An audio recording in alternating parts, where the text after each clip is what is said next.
Well, Petmin, a coal and silica producer, is pushing ahead with several projects in iron ore and copper as part of its diversification strategy. In its interim results for the 6 months ended December, Petmin reported net profit of around 47 million rand and diluted headline earnings per share remaining flat at just over 6 cents. The company declared and maintained a dividend of 4 cents per share. Anthony, Ian Cockrell is the man behind Petmin, and those in the know say that you should be backing the ex-CEO from Goldfields. What are your thoughts on this one? Currently trading at around R3.24 or so? Yeah, Ian Cockrell has an illustrious track record. We quite like this thing. It has some good cash-generating operating assets and some good growth projects around the world as well. You either back Bernard Swanepoel and Village, obviously Bernard Swanepoel, ex-CEO of Harmony, or you back Ian Cockrell and Petmin. Apparently there's a bit of argy-bargy going on between the two. Now Petmin is sitting with a market cap of about 1.8 billion rand, whereas Village is currently at 2 billion rand. Those in the know again saying that watch out, Petmin may just surge on Village. Well, that's quite fun. So in other words, similar rivalries to those that we've seen over the years, say in the financial services sector between, Brait and Peregrine. It always used to kind of see they started at the same time. But as you say, but remember, Bernard tried to buy out Ian Cockrell, so Harmony tried to buy Goldfields. Exactly, so that's the source of the original animus, is that they were going hammer and tongs at each other when they were both CEOs of big titans. Now they've kind of gone and in the tail ends of their careers, above the age of 50, starting to kind of see if they can build it all over again. Look, I don't know what to say about this because, as you say, it's a diversified industrial holding group. It's got quality management. I mean, in addition to Ian, there's the CEO and then the business development guy, Bradley Doig, I know. They took some assets which were a bit tired and uninteresting and not particularly well regarded, particularly like the quartz thing, which I think they bought some years ago, and the anthracite thing, the coal that they've developed. But now they're kind of going global. So they're doing a kind of a mini Billiton type strategy where they've got iron ore in Liberia and they've got stuff up in Canada and so on. The question really also becomes iron ore in Canada. Very little by way of earnings, little bits and pieces, 6 cents versus a share price, of R3.25, although that's for the 6 months. So they've got a bit of stuff in the pipeline. They're paying their bills. They're not raising new money in order to just clear the salaries. But I sometimes wonder with these guys, 1.8 billion rand market cap, it's a lick and a promise, a kiss and a promise for the future. Well, talking about kisses and promises for the future, the team is clearly saying that the share is worth in excess of 4 rand if you look at the net asset value components.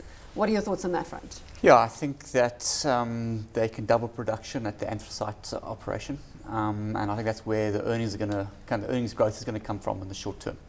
I think that if they can get their Sam Courts sale away through the Competition Tribunal appeal process, then that should add some kind of kicker to the share price. It'll give you a kind of a firm value underpin. But I think the real upside comes from their Canadian iron ore kind of pig iron project, which potentially can produce about 500,000 tonnes of pig iron a year. And that really is kind of where the exciting upside is. But that's the argument being made at the moment, is that Petmin is being valued on the anthracite spec that you're referring to and really leaving out the opportunities in the other parts of the world, like Canada absolutely. and Liberia. I think quite justifiably so. I mean, I think there's still a lot of water that has to pass under the bridge to get that iron ore project in Canada to account.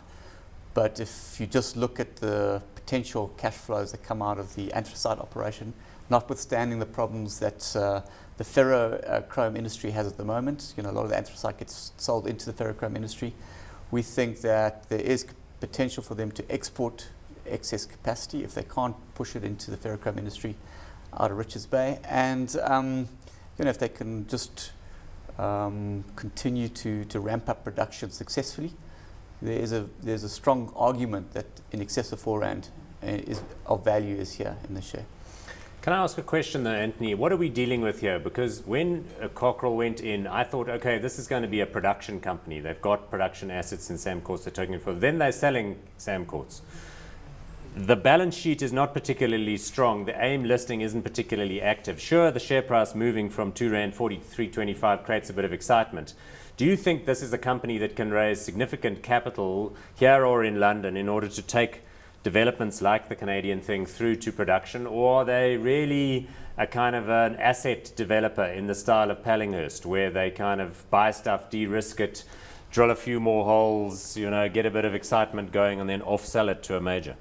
Yeah, I think we were quite alarmed when they put Samcourt up for sale. We thought the investment case rested on having cash-generating assets that they could use to fund exploration. Now, if they're going to sell Samcourt, then that means that they're going to have to go offshore to raise capital. We think that, I think that's a very difficult sell. So there is some question mark on how they fund future growth projects. It looks like they're partnering with, larger, kind of more cash flush partners. Look at the Verima project in South Africa. I think that, it really remains to be seen. I think there's very little appetite to fund kind of exploration type assets in South Africa. I think there's very little appetite to fund South African exploration projects by offshore investors. So we shouldn't get too excited about this above R4 valuation being attached to Petmin. Yeah, the investment case starts and ends with the anthracite operation. The upside really is, I don't think you should value it, but there is potential upside down the line, and who knows how long it's going to take to come to account. Now that I think of it, I'm feeling slightly irritated by the idea that, you can create the next bulletin. Market does that often. It kind of says, well, look, here we've got, Brian Gilbertson. He's going to create the next bulletin out of Pallinghurst. Everybody charges the share price up. The next thing, it doesn't really materialize, and things come unglued. Now, I'm not sure that one can accuse Bernard Swanepoel and Ian Cockrell of doing the same thing, but aren't they trading? It sounds as though you are very clearly going to accuse on them their of doing the same thing. And people buy this stuff because they think, we're going to make a fortune, because it's like getting in at the ground floor, and all those. Let me put a difficult question to you. If I say to you, you had to back either Brian Gilbertson, Ian Cockrell, or Bernard Swanepoel, who would you choose? Neither. I think they should all take their enormous fortunes and retire to the beach. All right, hot or not on Petmin? Reasonably hot. We think that, there is an investment case to be had here. Reasonably hot. I get new terminology every time I sit on this desk. At this stage, I'm allowing lukewarms as well. But reasonably hot, there we go, Paul. Hot or not? No, I'd avoid. I think it's a little frothy. Well, that's not the worst mining company on the market. Can't say I'll avoid. Hot or not? Are you saying not. this is not hot? Cold.